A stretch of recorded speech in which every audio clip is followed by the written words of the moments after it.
ஜோதி சிவமயம் யூடியூப் சேனலுக்கு உங்களை நான் வரவேற்கிறேன். இப்போது சேனலை பார்க்குறவங்க சப்ஸ்கிரைப் பண்ணுங்கள். இப்போது இன்றைய தலைப்பு என்ன அப்படின்னா, நான் யாருன்னு நம்ம தேடிக்கிட்டு இருக்கோம்ல, இதுக்கான ஆன்சர் என்னன்றதை உங்களுக்கு நான் விளக்கமாக கொடுக்குறேன். அதாவது நான்ன்ற அடையாளம் யார் கொடுக்கும்? இந்த உடல்ன்றது ஒரு அடையாளம், கல்லுன்றது ஒரு அடையாளம், மண் அப்படின்றது அடையாளம். சரிங்களா? அப்போ மண்ணை வச்சு தான் நம்ம ஒரு அடையாளத்தை உருவாக்க முடியும். சரிங்களா? அப்போ மண் அப்படின்றது தான் யார்? முருகர். அப்போ முருகர்ன்றவர் யார்?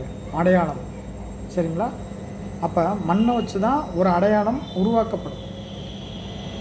அப்போ இந்த மண்ணுக்கு தான் ஆணவம் அதிகம். அப்போ செவ்வாய்ன்றவர் யார்? ஆணவத்துக்கு உகந்தவர். சரிங்களா? செவ்வாய்னா காரகத்துவர். காரகத்துக்கான அதிபதியே செவ்வாய் தான். சரிங்களா? அவர் தான் அதிகமான கோபப்படக்கூடியவர். நான் என்ற அகங்காரம் கொண்டவர் யாருன்னா செவ்வாய். அப்போ செவ்வாய்னா யார்? முருகன். சரிங்களா? ஆறுபடை முருகனும் அப்படின்றதும் 6 வகையான மண் அப்படின்றதும் அடையாளம். சரிங்களா? அப்போ எதிரியை அழிக்கிறதுக்கு சிவன் என்ன பண்ணுவார்? எப்போ பார்த்தாலும் முருகனே தான் அனுப்புவார். அதனால தான் அவருக்கு ஒரு வரலாறு உண்டு. சரிங்களா? அப்போ நான் என்ற அகங்காரத்தை கொண்டவர் மண் தத்துவம். இப்போ இந்த மண் எப்படி இந்த அகங்காரத்தை எப்படி சிவன் ஒழிக்கிறாரு அப்படின்றத நம்ம பார்ப்போம். அதாவது பகலில் இந்த சூரிய ஒளியானது மண்ணால் ஈர்க்கப்பட்டு, சரிங்களா, உள்வாங்கிக்குது. அதாவது ஒரு இரும்பை நம்ம நெருப்பில் காட்டும்போது திரவமாக மாறுதா இல்லையா?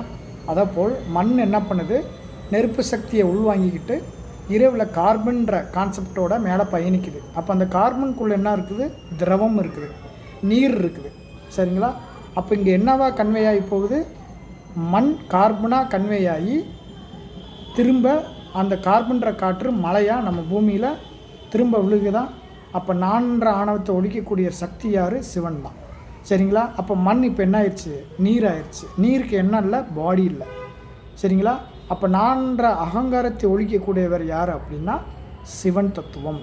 சரிங்களா? அப்போ நம்மளுடைய உடலில் ஆர்பிசி செல்ஸுன்றது நான் என்ற அடையாளத்தை குறிக்கக்கூடியது. டபிள்யூபிசின்றது நேர் எதிர்மறை கொண்ட நான் என்ற அடையாளமே இல்லாதது. அப்போ ஆர்பிசி செல்ஸ்லேருந்து தான் டபிள்யூபிசி உருவாகுது. அதாவது நோய் ஈர்ப்பு சக்தியிலேருந்து தான் ஒரு நோய் எதிர்ப்பு சக்தி உருவாகுது. சரிங்களா? அப்போ நம்ம எதை ஈர்க்கிறோமோ அது எதிர்நிலையில் எதிர்ப்பு சக்தியாக நம்மளுக்கு இருக்குது. சரிங்களா? அப்போ நான் என்ற அகங்காரத்தை விட்டு யார் இயல்பாக இருக்கிறாங்களோ, உண்மையை புரிஞ்சு ஆன்மீக ரீதியாக இருக்கிறாங்களோ, அவங்களுக்கு நம்மளுடைய அடுத்த ஜென்மம் சிறப்பாக இருக்குன்றது தான் இதனுடைய தத்துவம். இது பெரிய ஒரு தத்துவம். உங்களுக்கு நான் சிம்பிளாக சொல்லியிருக்கேன். சரிங்களா? நன்றி, வணக்கம்.